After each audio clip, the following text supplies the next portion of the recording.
মাগুরায় বোনের বাড়িতে বেড়াতে গিয়ে ধর্ষণের শিকার হয়েছে চতুর্থ শ্রেণীর এক ছাত্রী। গর্ভবতী এক নারীকে আটকে রেখে গণধর্ষণের অভিযোগ উঠেছে। আমার সামনে আমার বড় মেয়েকে ধর্ষণ করত। 48 ঘন্টায় যে 17টা ধর্ষণ হয়েছে। 3 দিন আটকে রেখে সংঘবদ্ধ ধর্ষণের ঘটনায় মানব ইতিহাসের জঘন্যতম অপরাধগুলোর মধ্যে অন্যতম হলো ধর্ষণ। এটি হত্যা বা খুনের চেয়েও ভয়ানক, কেননা মানুষের মৃত্যু মানেই তো সব কিছু শেষ। আর ধর্ষিত মানুষটির মানসিক সত্তার আঘাত তাকে তিলে তিলে মৃত্যুর মুখে ঠেলে দেয়। সম্প্রতি বাংলাদেশে উদ্বেগজনকভাবে বেড়েছে ধর্ষণ। নারীদের পাশাপাশি শিশুরা এই ধর্ষণের শিকার হচ্ছে।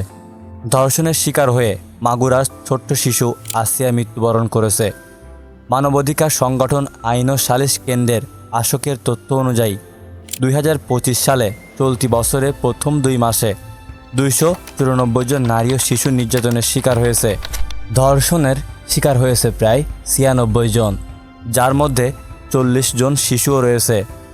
বাংলাদেশের গণমাধ্যমে প্রকাশিত গত কয়েকদিনের সংবাদ পর্যালোচনা করলে ভয়াবহ চিত্র উঠে আসে।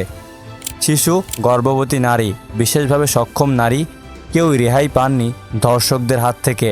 বিগত 6 মার্চ থেকে আজ 15 মার্চ পর্যন্ত গণমাধ্যমে উঠে আসা চিত্র এটি।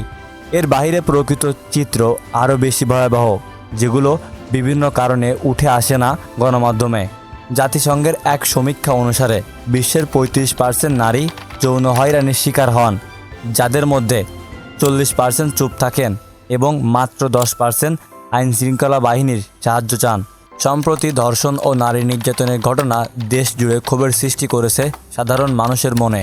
ধর্ষকদের শাস্তি নিয়ে আওয়াজ তুলেছে বাংলাদেশের প্রতিটি মানুষ। পুরো বাংলাদেশের মানুষ মশাল হাতে রাস্তায় বিক্ষোভ করছে ধর্ষকদের ফাঁসির দাবিতে। বাংলাদেশের আইনি ব্যবস্থা নিয়ে উঠেছে প্রশ্ন। অনেকের মনে প্রশ্ন উঠেছে, বাংলাদেশে ধর্ষকদের শাস্তির বিধান কি? বাংলাদেশে ধর্ষণের শাস্তি বিভিন্ন আইনের মাধ্যমে নির্ধারিত। বর্তমানে ধর্ষণের সর্বোচ্চ শাস্তি মৃত্যুদণ্ড থেকে যাবজ্জীবন কারাদণ্ড। 2020 সালে বাংলাদেশ সরকার ধর্ষণের শাস্তি কঠোর করে নারী ও শিশু নির্যাতন দমনে আইন সংশোধন করেছিল। যেমন চীনে ধর্ষণের শাস্তি অত্যন্ত কঠোর। যদি অভিযুক্তের বিরুদ্ধে মেডিকেল পরীক্ষার প্রমাণ পাওয়া যায়, তাহলে কোনো দীর্ঘমেয়াদী বিচার প্রক্রিয়া ছাড়াই মৃত্যুদণ্ড বা লিঙ্গ কেটে ফেলা হয়। যদি চীন দেশের মতো এমন কঠোর আইন বাংলাদেশে প্রতিষ্ঠিত করা হয়, তাহলে কোনো ধর্ষক কোনো নারীকে ধর্ষণ করতে গেলে তার বুক কেঁপে উঠবে। তো বন্ধুরা, ধর্ষণের বিরুদ্ধে চীন দেশের এই কঠোর আইনি ব্যবস্থা যদি বাংলাদেশে প্রতিষ্ঠিত করা হয়, তাহলে কেমন হবে? আপনার মতামত জানতে চোখ দিয়ে রইলাম কমেন্ট বক্সে।